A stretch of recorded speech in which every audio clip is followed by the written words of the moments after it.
সাংবাদিক ভাইয়েরা, আমার বক্তব্য শুনছেন, আমি সবাইকে সংগঠনের নাম হল প্রতিবাদ আয়োজিত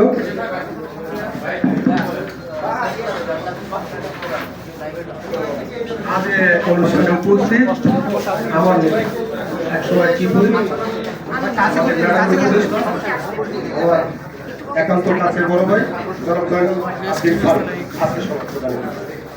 আজকে সবার বিশেষ অতিথি আজকে সবার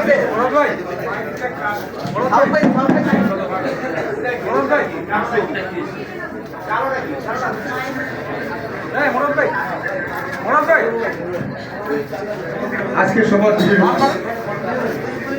এক সময় জাতীয় ছাত্র দলের যিনি ছিলেন সোনালী হতেন,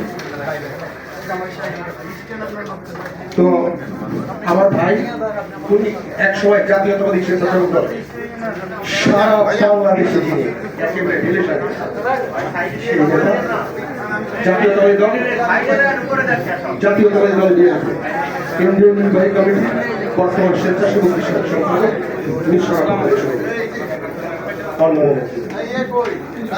একটি কথা বলে শেষ করবো আমার নেতা বক্তব্য দিলে। শেখ হাসিনা ওয়াজের এবং আওয়ামী লীগ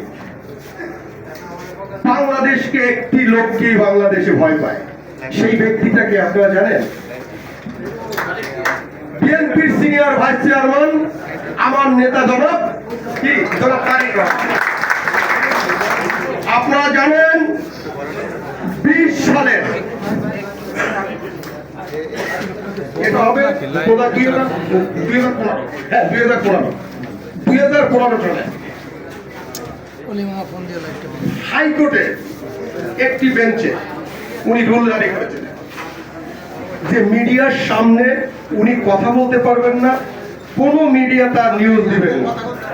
এর কারণ হলো একটাই, কারণটা হলো কি, মিডিয়ায় কথা বললে তার যে যোগ্যতা, তার যে রাজনৈতিক নেতৃত্ব, তার যে ব্যক্তি ইমেজ, সেইটি আমজনতা জেনে যাবে। এটাকে তিনি ভয় পেতেন, তাই ওনাকে মিডিয়ায় বক্তব্য দেওয়া বন্ধ ছিল। আন্দোলন হলো শুধু ছাত্র জনতা আন্দোলন করেননি। ছাত্র জনতার কাছে প্রশ্ন, বিশ্ববিদ্যালয় হলগুলিতে আপনারা ছিলেন, রীতিমতো খাবার এসেছে কোত্থেকে আপনারা জানেন? বোধহয় তা তত্ত্ববোধী পর্যন্ত জানেন না।